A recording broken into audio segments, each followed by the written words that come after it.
Bagaimanapun juga undang-undang diciptakan untuk mengatur ketertiban atau juga sebagai payung kita pemirsa, payung hukum kita pemirsa. Tapi pertanyaannya adalah, haruskah undang-undang tersebut memuaskan masyarakat? Itu yang mungkin menjadi pertanyaan. Jikalau nanti PKPU yang dikeluarkan oleh KPU dianggap tidak sesuai dengan kemauan masyarakat, tidak semuanya mengacu kepada MK 60 dan juga 70, rakyat kecewa, bagaimana Bang? Begini, secara konseptual ya. Tidak mungkin undang-undang itu memuaskan semua orang. Itu sebabnya, satu. Yang kedua, sejarah Romawi kuno dan Yunani kuno, Inggris, bla bla bla, bahkan sampai sekarang di Amerika, bla bla, kita juga, gitu ya, menunjukkan secara meyakinkan bahwa undang-undang seringkali dipakai untuk mengakomodasi atau mengatur atau meloloskan, melindungi kepentingan orang-orang tertentu. Dan itu berarti bahwa ada sebagian orang yang rugi dengan undang-undang itu, gitu kan. Nah, untuk itu maka disediakanlah judicial review itu. Gitu ya. Walaupun ya Inggris itu tidak mengenal konsep judicial review. Dia cuma tahu legislative review. Nah, mengapa Inggris tidak punya judicial review? Dia andalkan legislative review. Karena mereka itu pakai doktrinnya John Locke. John Locke bilang begini, undang-undang itu adalah kristalisasi dari kehendak rakyat, kemauan rakyat. Itulah undang-undang. Dia simbol dari kedaulatan rakyat. Karena itu kalian yang 9 orang tidak boleh challenge. Jadi kalau undang-undang tidak beres, balik ke DPR. Undang-undang tidak beres, balik ke DPR. Begitu itu.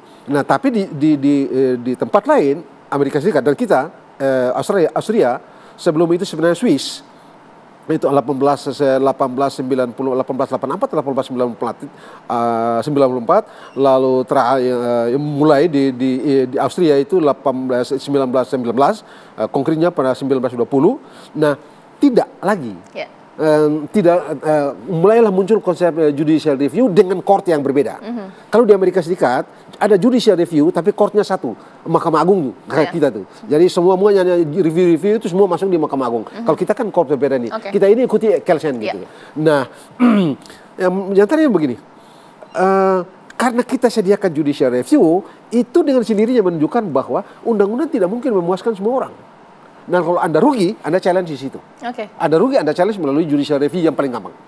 Yang paling pendek itu. Karena kalau Anda pergi ke DPR, mungkin DPR itu adalah kumpulan orang-orang yang berbeda kepentingan, segala macam. Jadi mungkin saja mereka respon atau biasanya mereka tidak respon gitu kan. Dan itu sebabnya disediakan itu judicial review dengan court yang berbeda. Kita mencontohi Austria itu.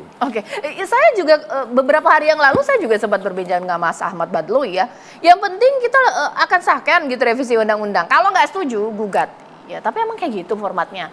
Ya rakyat keburu kecewa gitu loh. Bagaimana? Begini, di batas tertentu sih oke.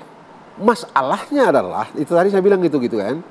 RUU ini sudah diajukan dari 2023. Lalu habis itu hilang.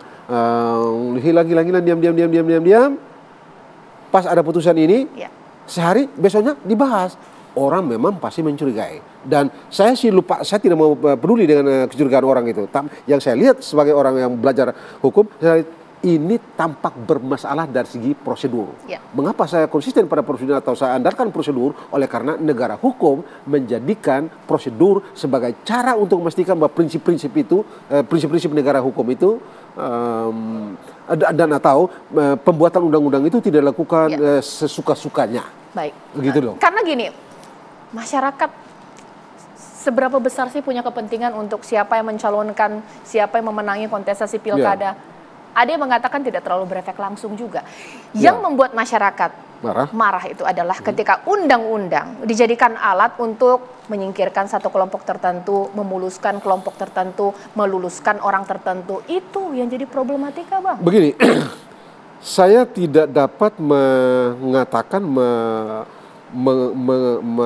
mengakui itu secara konklusif gitu ya, karena itu urusan politik. Dan saya tidak tahu bagaimana cara berpikir anggota DPR. Tapi memang dari segi konsep, dari segi ilmu hukum, memang sejauh mungkin dan bahkan negara hukum itu diadakan untuk mengisolasi self interest atau interest group, misalnya itu. Itulah negara hukum. Walaupun dalam kenyataannya di sepanjang sejarah, tidak dapat dihindari bahwa pertimbangan-pertimbangan kelompok, apalagi di bidang ekonomi, ya, terutama di bidang ekonomi, pertimbangan-pertimbangan kelompok itu luar biasa bekerja dalam pembentukan undang-undang. Bang, mari kita membuat prediksi, meskipun kalau dalam politik atau hukum itu nggak boleh prediksi, tapi mungkin analisis yang paling mungkin akan terjadi, Bang. Untuk Pilkada 2024, PDIP bisa mencalonkan diri dengan ambang batas tidak harus 25%, kira-kira bagaimana analisisnya? Ataukah juga Kaisang bisa maju tidak? Saya tidak tahu ya, saya tidak ikuti detail PDIP punya perolehan kursi, misalnya di Jakarta ini berapa persen, di Jawa Timur itu berapa persen, di Jawa Barat berapa persen, Jawa Tengah berapa persen, saya nggak detail sampai situ gitu. Tapi secara hukum ya tinggal diukur aja berdasarkan norma yang dibikin oleh Mahkamah Konstitusi. Kita itu ya? Acuan itu tidak ada acuan lain sekarang ini karena dia berlaku sebagai hukum sekarang ini nih, gitu. Kecuali kalau DPRD menolaknya, membuat undang-undang baru, mengatur baru itu lain lagi. Tapi kalau tidak ada norma baru karena tidak ada undang-undang baru, maka itulah yang menjadi acuan sehingga itu menjadi standar untuk mengukur apakah kita ini memenuhi syarat untuk mencalonkan sendiri atau tidak. Pakai standar itu. Jadi kalau untuk Kaisang bisa tidak maju? Sangat tergantung kan ini. Apakah KPU berdiri di mana sekarang? Iya, kita nggak tahu berdiri. Menurut Abang gimana? Kalau saya, tadi saya bilang gitu. Sekali lagi ya gitu ya. PKPU itu diuji dengan undang-undang. Oke. Apakah KPU ini bertentangan dengan undang-undang atau tidak? Menurut Mahkamah Agung ini bertentangan. Karena itu dia ubahkan, Mahkamah Agung ubahkan, daftar itu tidak perlu 30 tahun. Nah, nanti pelantikan baru 30 tahun. Tapi undang-undang ini tidak berubah. Norma ini tidak berubah. Karena dia tidak berubah, maka dia berlaku sah sebagai hukum yang hukum positif. Karena dia sah eksistensinya sebagai hukum positif, maka dia sah dijadikan dasar melakukan tindakan pendaftaran.